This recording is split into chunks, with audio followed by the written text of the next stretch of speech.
नमस्कार, मैं हूं आंचल मित्तल और आप देख रहे हैं तेज तर्रार। दिल्ली से सटे यूपी गाजियाबाद में रेबीज से 14 साल के बच्चे की जान जाने की खबर चौंका देने वाली है। दरअसल 1 महीने पहले बच्चे को कुत्ते ने काट खाया था। उसका समय पर इलाज नहीं हुआ और रेबीज का इन्फेक्शन धीरे धीरे बढ़ता चला गया।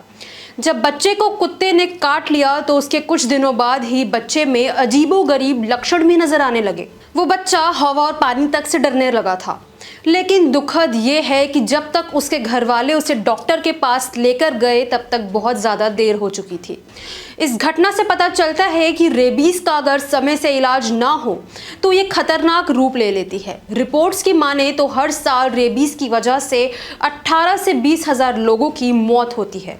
वहीं अगर भारत की बात की जाए तो यहाँ रेबीज से लगभग 30 से 60% मामले और मौतों में 15 साल से कम उम्र के बच्चे शामिल हैं, क्योंकि बच्चों में काटने के निशान को अक्सर पहचाना नहीं जाता और रिपोर्ट भी नहीं किया जाता। भारत में रेबीज के लगभग 97% मामलों के लिए कुत्ते जिम्मेदार हैं। इसके बाद बिल्लियां, फिर गीदड़, नेवले और अन्य जानवर।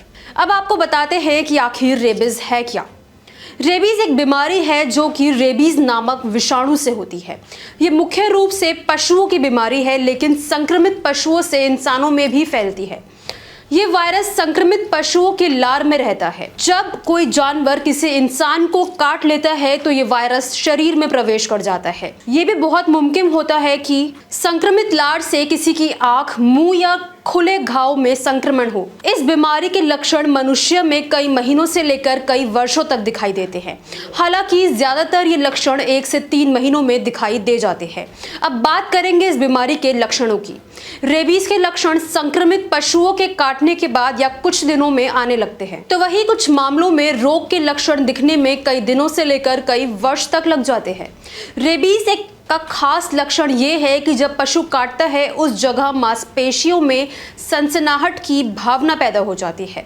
वायरस के रोगों के शरीर में पहुंचने के बाद नसों के सिर तक पहुंच जाते हैं और कई लक्षण दिखने शुरू हो जाते हैं। इन लक्षणों में दर्द होना, थकावट महसूस करना, सिर दर्द होना, बुखार आना, मांसपेशियों में जकड़न होना, चिड़चिड़ापन, उग्र स्वभाव, व्याकुल होना, अजीबोगरीब विचार आना, कमजोरी होना तथा लकवा, लार व आंसुओं का ज्यादा बनना, तेज रोशनी व आवाज से चिड़न होना, बोलने में तकलीफ होना, अचानक आक्रामक का धावा बोलना जैसे लक्षण शामिल हैं। इन सभी बातों के बाद सवाल यही है कि क्या इस बीमारी का कोई इलाज है। एक बार संक्रमण पकड़ में आने के बाद रेबीज का कोई इलाज नहीं है। हालांकि कई लोग इस बीमारी से जीत भी पा चुके हैं, लेकिन कहीं ना कहीं खतरा बना ही रहता है। ऐसे में अगर आपको लगता है कि आप रेबीज के संपर्क में आ गए हैं तो आपको इससे बढ़ने से रोकने के लिए कई तरह के विशेष टीके लगवाने चाहिए।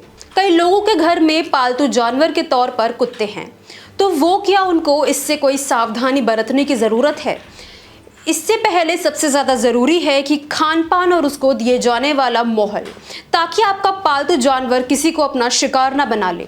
इसके लिए किसी भी जानवर को पालने के बाद पहला और सबसे ज़्यादा ज़रूरी काम उसकी वैक्सीनेशन है, ताकि घर में रहने वाले किसी सदस्य या बाहर से आने वाले किसी इंसान के साथ खेलते हुए अगर गलती से या जानबूझकर वो कुत्ता काट ले तो कोई गंभीर समस्या ना हो। ऐसे में अगर आपको पालतू जानवर का वैक्सीनेशन प्रॉपर समय से करते हैं तो आप रेबीज जैसी बीमारी से आराम से बच सकते हैं।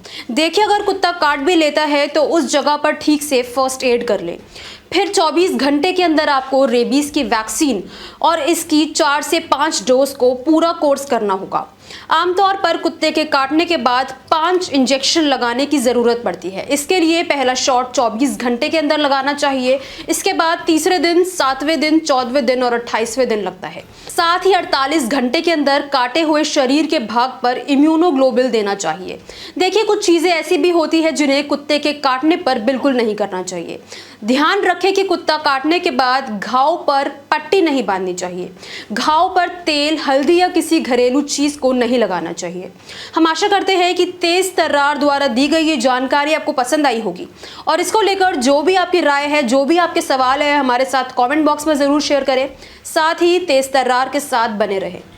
अगर आपको हमारी ये वीडियो पसंद आई हो तो इसे लाइक एंड शेयर करना बिल्कुल भी ना भूलें। इसके साथ ही हमारे चैनल तेज तरार को जरूर सब्सक्राइब करें और हाँ, बेल आइकन को दबाना बिल्कुल भी मत भूलिएगा, जिससे दिल्ली से जुड़ी तमाम खबरों की नोटिफिकेशन सबसे पहले आप तक पहुंचे।